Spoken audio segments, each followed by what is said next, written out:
March 1951. The Korean Peninsula's spring skies were thin, cold, and streaked with contrails. At 30,000 feet, the sound of the new jet war had changed from the piston thunder of the 40s to a continuous metallic hiss. On one side of the battle line were Soviet-built MiG-15s, sleek, swept-wing fighters that could climb higher, accelerate faster, and outgun almost everything the United States had in theater. On the other were the older F80 shooting stars, straight-winged and powered by the Allison J33 turbojet. Designed in 1943 and first flown in the closing months of World War II, the F80 had been America's first operational jet fighter. But by 1951, it was showing its age. The pilots of the 8th Fighter Bomber Wing stationed at Soan knew it well.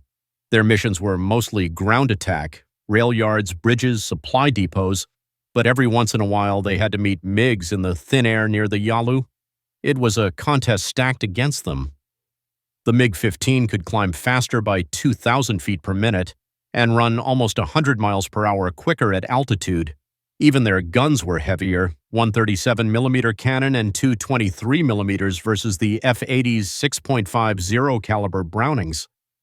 A chase between the two usually ended one way, the F-80 diving for thicker air and hoping to escape before the MiG's cannon shells reached range. Captain Harold Hal Collins had seen enough of those chases to start asking questions. A 30-year-old veteran who had flown P-38 Lightnings in the Pacific, he had joined the early jet program out of curiosity rather than glamour. He was a systems thinker, the kind who studied engine diagrams on downtime and annotated checklists with fuel flow notes. After 2 close calls with MiGs in January, Collins noticed something odd in his flight data. The F-80's engine, an Allison J33 A35 rated at about 4,600 pounds of thrust, didn't always behave the same way when he advanced the throttle. Sometimes, especially during steep dives, the engine seemed to surge, not in a dangerous way, but in a way that gave him a perceptible kick forward. Instruments showed a temporary rise in RPM and exhaust temperature, then stabilization. Other pilots had felt it too, but most dismissed it as compressor instability, a known risk that could cause flameout. Collins wasn't convinced it was all bad. The J-33 was a centrifugal flow turbojet, simple, sturdy, and less temperamental than early axial designs. It used a single-stage double-sided compressor wheel feeding combustion chambers arranged like a circle of beer cans. Air entered, was compressed, mixed with fuel, burned, and expanded through the turbine. The throttle controlled the fuel flow, but the compressor's response wasn't instantaneous. There was a delay, a lag, as the rotating mass accelerated and pressure equalized. That lag created a brief mismatch between fuel and airflow. Normally, the mismatch was something to avoid, but Collins realized that when handled precisely, it could create a short burst of thrust before the automatic fuel controller corrected itself. In other words, the engine had a sweet spot where physics momentarily outperformed specifications. He started testing the behavior deliberately. During non-combat flights, Collins kept notes on a clipboard strapped to his thigh, recording throttle positions, altitude, and Mach readings. He would stabilize at 25,000 feet, set the throttle at 70%, then push it smoothly to 90%. The result was predictable. RPM climbed slowly and steadily. Then he would reset and try again, this time slamming the throttle through that range as quickly as possible. The J-33 would hesitate, RPM momentarily overshooting, turbine temperature rising sharply, and the aircraft's indicated airspeed jumping by as much as 30 knots before leveling off. It was measurable and repeatable. To confirm what he was feeling, he asked the maintenance crew at Suwon to check the engine after each flight. They found nothing unusual, no signs of compressor stall, no burnt blades, no soot on the turbine. The readings on the engine analyzer showed transient overspeed, but within tolerance. That meant the phenomenon wasn't destroying anything, it was just outside normal procedure. Collins started calling it the lag kick. In combat, that extra kick could mean the difference between life and loss. F-80 pilots had no illusions about winning dogfights with MiG-15. The straight-wing shooting star was stable, but its aerodynamics limited it near transonic speeds. As it approached Mach 0.8, the airflow over its wings began to compress and buffet, reducing control. MiGs with their swept wings handled those regimes easily. The one place where the F80 could still surprise an enemy was in a power dive. Gravity leveled the playing field. But even there, the MiG's superior thrust usually meant it could dive faster, then pull away in the climb. Collins' hunch was that the lag kick used correctly could flip that equation just long enough to break contact. The first time he tried it in the field wasn't planned. On February 14, 1951, his flight was returning from a strike near Pyongyang when a pair of MiGs dropped down from above. Collins saw their silver shapes flash across the sun and shouted into the radio for his wingman to brake. He rolled inverted, nose down, and shoved the throttle forward, hard. The engine roared, the acceleration came in a single sharp shove, and the F-80's speedometer leapt past 520 knots. For several seconds he was gaining instead of losing. The MiG behind him overshot slightly, correcting too late. Collins leveled out at low altitude and escaped south with fuel to spare. When he landed, the crew chief inspected the engine. Temperatures had spiked, but remained within limits. The J33 had survived the maneuver without complaint. Over the next weeks, Collins repeated the technique in controlled dives. He learned to time the throttle motion with pitch and altitude. At 20,000 feet, a rapid advance from 60 to 95% throttle produced the largest surge. Below 15,000 feet, the effect diminished as the denser air reduced compressor slip. He drew a crude chart showing kick zones by altitude. Nothing official, just notes for himself. His commanding officer, Major Wilkins, caught sight of it one afternoon and asked if he was planning to submit an engineering report. Collins shrugged. "Just an observation," he said. "She kicks if you treat her right." Wilkins didn't discourage him, but warned him not to spread it as doctrine.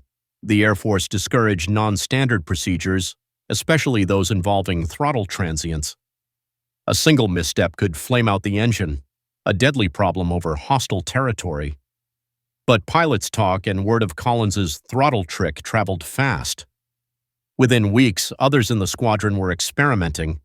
Some claimed no effect, others swore it gave them a temporary edge. The key difference, Collins realized, was timing.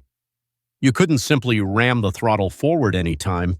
It only worked when airflow through the compressor was near its unstable transition point, mid-altitude, mid-power, descending fast enough for airspeed to compensate for lag. During downtime, Collins compared notes with an engineering officer from the maintenance detachment.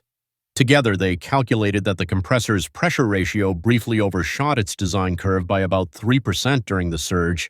That meant roughly 150 additional pounds of thrust, tiny on paper but significant when converted into acceleration in a dive.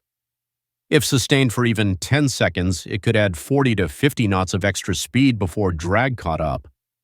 It was a pulse of energy, like finding an extra gear no one else knew existed. By March, Collins began incorporating the maneuver into standard evasion drills. Instructors at K-13 Air Base near Suwon observed his flights and noticed his aircraft consistently out-accelerated other F-80s in dive recoveries. The base commander requested a demonstration. Collins obliged, performing a steep 30-degree dive from 25,000 feet with synchronized throttle pulses through the lag range. The observers clocked his peak speed at 565 knots, nearly at the structural limit for the F-80's airframe. When asked to explain, he outlined his theory simply. The compressor lags, pressure spikes, thrust jumps, then she stabilizes. You ride that jump. It wasn't long before the idea reached higher up the chain. Engineers at the Far East Air Force's maintenance depot requested his engine logs for analysis. They were cautious. Any maneuver flirting with compressor instability was a maintenance concern. But the data spoke for itself. No recorded flameouts, no turbine damage, and repeatable, measurable acceleration benefits. They issued a technical note reminding pilots to avoid excessive throttle movement at high altitude, but quietly appended a line acknowledging that brief transient increases in thrust output may occur under certain conditions of acceleration. For Collins, the point wasn't official recognition. He cared about results. The next time a MiG appeared on his tail, he knew what to do. In a world where technology seemed to be leaving human intuition behind, he had found proof that a pilot's feel could still matter.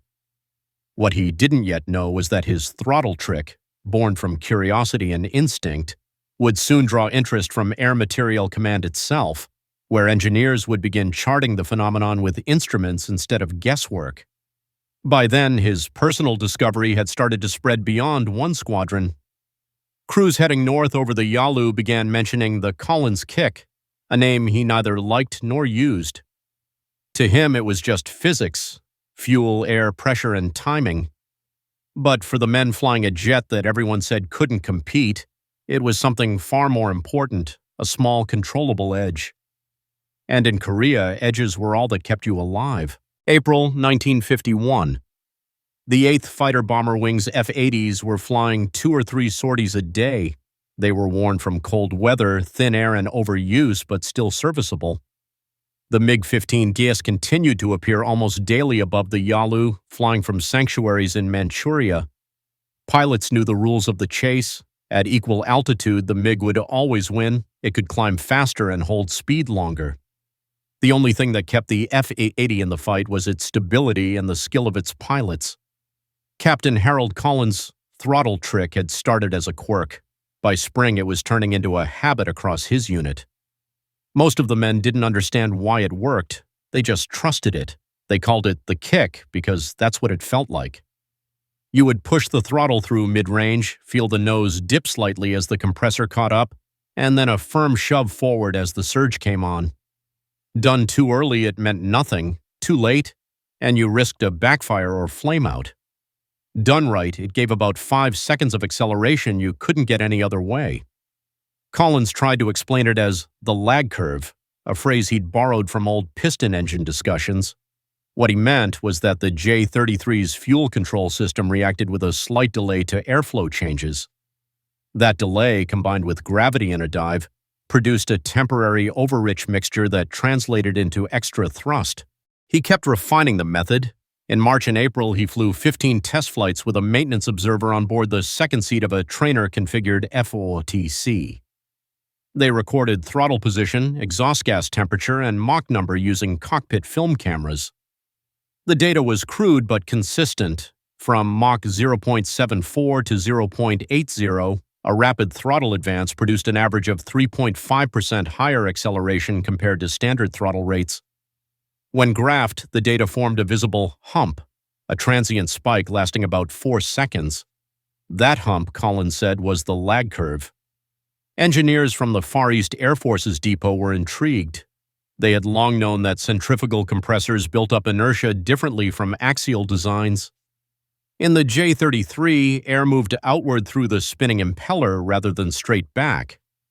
When throttle increased rapidly, the airflow angle lagged behind the fuel flow increase, momentarily raising combustion pressure. Most pilots were taught to avoid rapid throttle movements to prevent surge. Collins had done the opposite. He learned where the safe boundary lay and used it. By early May, word reached Air Material Command in Dayton, Ohio. They requested a detailed field report, including the raw engine readings and altitude data. The cable they sent to Suwon was brief. Advised further observation of transient thrust characteristics of J33 series, possible implications for throttle control redesign. For the first time, someone outside the squadron treated the phenomenon as engineering rather than folklore. On May 9th, Collins's wing was assigned escort duty for F-84 Thunderjets striking rail yards near Sinuiju. The mission looked routine until radar reported MiGs forming up to intercept. 2 sections of F-80s climbed to meet them. Collins was lead for blue flight. At 29,000 feet, he saw a pair of MiGs rolling in from 10 o'clock high, diving fast. He called a brake and turned sharply into them. The first MiG overshot, the second came down behind him, closing fast. Collins nosed over into a dive, 25,000, 20,000, 18,000 feet, and at 450 knots, he pushed the throttle forward in one smooth, fast motion. The engine hesitated, then hit the surge exactly as he expected. Airspeed leapt past 540 knots. The MiG fell behind, forced to level out. His wingman saw the same thing and repeated it. Both F80s escaped unscathed. The entire encounter lasted less than a minute, but when they returned to base, the film camera mounted in Collins's cockpit showed a clear speed gain during the throttle transition. The engineering officer who reviewed it called it a deliberate compressor exploitation maneuver. It was the first time the phrase appeared in print. The reports piled up. Between May and July, 6 pilots from 3 different squadrons recorded similar results: measurable short-term acceleration when rapidly advancing the throttle through the mid-range. No flameouts, no turbine overspeed. The average airspeed gain was 40 knots, enough to extend a dive or escape envelope by several seconds. Maintenance logs showed no increased wear. It was small, but in jet combat, small mattered. At Wright-Patterson Air Force Base, engineers at the power plant laboratory began replicating the behavior using a J33 on a test stand. They installed high-speed pressure transducers in the compressor and exhaust ducts. When the throttle was moved quickly from 60 to 90%, the compressor discharge pressure spiked by 4% for 3.8 seconds before stabilizing. Turbine speed followed with a lag of about half a second. The effect matched Collins's field data almost exactly. The official report, dated July 18, 1951, concluded, "Rapid acceleration through intermediate power settings produces a temporary rise in compressor pressure ratio, resulting in increased thrust output. Within safe operating limits, phenomenon may be exploited for short-duration acceleration." The engineers also noted that later jet engines with axial compressors would show similar, though smaller, effects. That report circulated quietly among engine specialists. To pilots, it remained folklore, one of those tricks you either learned or didn't. But Collins was called to brief the findings at Itazuki Air Base in Japan, where several F80 squadrons rotated through. He explained it the same way he always did. When you're diving and the MiG's on your tail, don't baby the throttle. Push it past the lag and let her surge. She'll give you a kick before she settles. The younger pilots listened. Many would later confirm that the maneuver had saved them at least once. The Air Force never officially sanctioned the procedure, but it quietly added a cautionary line in the revised F80 flight manual issued late that year. Rapid throttle movements through 70 to 90% range may cause brief engine overspeed and increased thrust. Pilots should exercise discretion when performing emergency acceleration. For those who knew, that was an acknowledgement. By the fall of 1951, the F80 was already being replaced by the F-86 Sabre in frontline combat, but Collins's data found a second life. Engineers designing the Sabre's J47 engine used his results to refine the fuel control system, smoothing throttle response and reducing the lag that had created the surge in earlier engines. In that sense, the kick that saved pilots in Korea also taught designers how to build safer throttles for the jet age. Collins himself transferred to an instructor post. He continued to teach power management techniques to new jet pilots, insisting that feel still mattered even when everything was measured. He said that the lag curve was like rhythm. You couldn't see it on an instrument, you had to sense it. The Air Force's younger generation, trained entirely on jets, respected him for that. They called him Throttle Hal. Years later, engineers analyzing early jet data would cite his field observations in studies of compressor dynamics. The same surge characteristic he exploited became the foundation for transient response modeling in turbine control systems. It helped establish the concept of controlled overboost, a short, safe use of reserve thrust capacity. Every time a modern fighter engine momentarily surges during afterburner light-up without stalling, it traces back to that understanding of compressor lag and response delay. Collins didn't claim discovery. To him, it was just pilot instinct. In 1951, the F80 was the underdog of the skies, and he had found a way to make it bite harder. What his superiors recognized later was that he had translated instinct into data.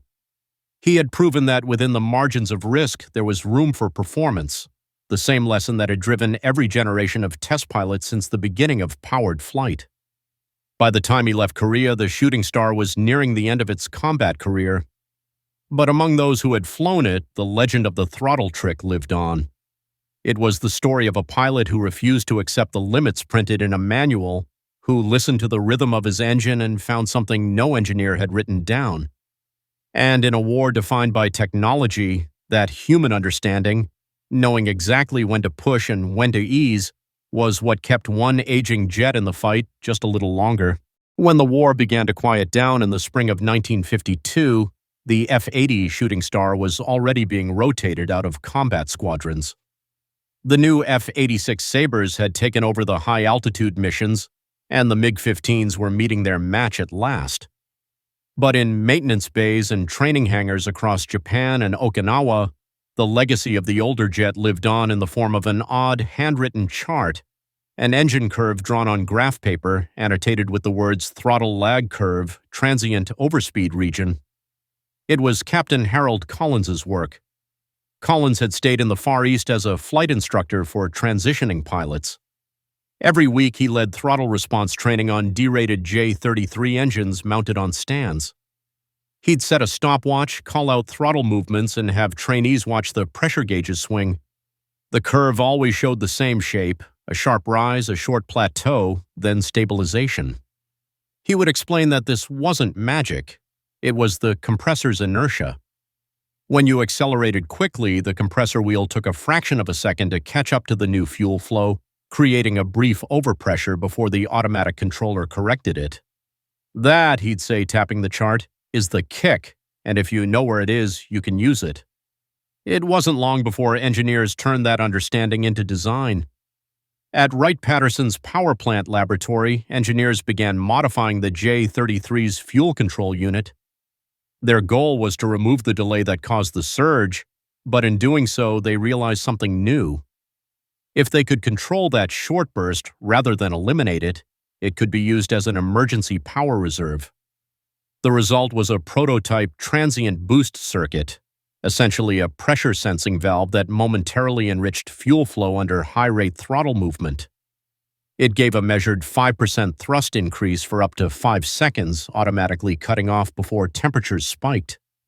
It was the first deliberate engineering copy of Collins's field trick. By mid-1952, that technology was being tested on the newer J-47 engine that powered the F-86 Sabre. The flight test notes at Edwards Air Force Base list one entry dated July 11th. Transient boost circuit engages at 70% throttle rate.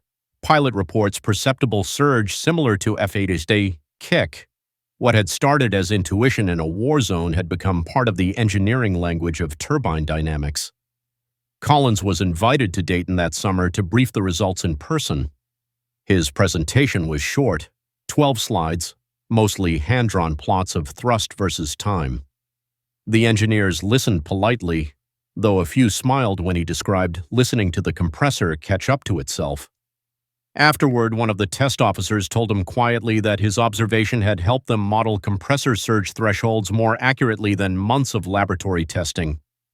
The Air Materiel Command filed his briefing as field notes on transient thrust response J33 series engines. The practical effect in Korea had been simple, a few seconds of speed that could mean escape. But in the bigger picture, Collins' discovery marked the first documented instance of pilots using transient response as a tactical tool. In later decades, engineers would call the same principle dynamic thrust management. The idea found its way into early afterburner systems, and later into full-authority digital engine control, FADEC, where computers manage those milliseconds of pressure lag automatically. Even after the F80 left service, instructors kept teaching his principle under different names. Don't be afraid of the throttle, they told students. The engine can give you more than the book says, but only if you understand what it's trying to do. The phrase, understand what it's trying to do, became something of a mantra among jet transition pilots in the early 50s, half technical advice, half philosophy. For Collins, it was never about rewriting manuals. He saw the engine as an extension of instinct, the same way he had learned the P-38's propellers by sound during the Pacific War. Every machine, he once said, tells you what it wants. You just have to be listening in the right language. His throttle trick had been his way of listening, After returning to the States, he joined the Air Training Command and helped author the first standardized jet transition syllabus. One section, Throttle and Compressor Behavior, included a single line: rapid throttle movement through mid-range may produce transient thrust increase. Understand, but do not fear the compressor's response. It was a quiet nod to his Korean experience. In later years, Collins watched from the sidelines as turbine technology evolved. The F-100 Super Sabre, the F-4 Phantom, and eventually the F-15 would all use versions of transient control logic, electronic systems that measured rate of throttle change and adjusted fuel flow to balance response and safety. Engineers gave those functions technical names: acceleration control, surge margin protection, throttle rate limiting. But in essence, they were automated versions of what Collins had done by feel in 1951. A 1968 Air Force report on early jet development included a historical note about field innovations. In a footnote on page 47, it mentioned, observations by F80 pilot H.B. Collins in Korea identified exploitable compressor lag phenomena later verified under controlled test conditions, contributed to subsequent throttle control improvements in J47 and J57 engines. That was the only official credit he ever received. When Collins retired in 1969, he kept a framed copy of his original throttle curve sketch above his workbench at home. The caption he'd written beneath it read simply, "Response is not speed, it's timing." The lesson outlived both the aircraft and the era. Long after the Shooting Star faded from active service, its engineers and pilots remembered it not for glamour or records, but for the way one man learned to read its limitations. A straight-wing jet, underpowered and outmatched, had briefly reclaimed the advantage through human understanding of its machine. Today, historians who study early jet performance note that the compressor lag curve Collins mapped was one of the earliest practical observations of nonlinear turbine dynamics in combat flight. It bridged a gap between pilot instinct and engine theory, a moment when experience rewrote specification. The MiG-15 had been faster, the Sabre would become sleeker, but for a few crucial months over Korea, one pilot's timing turned the tide of a chase.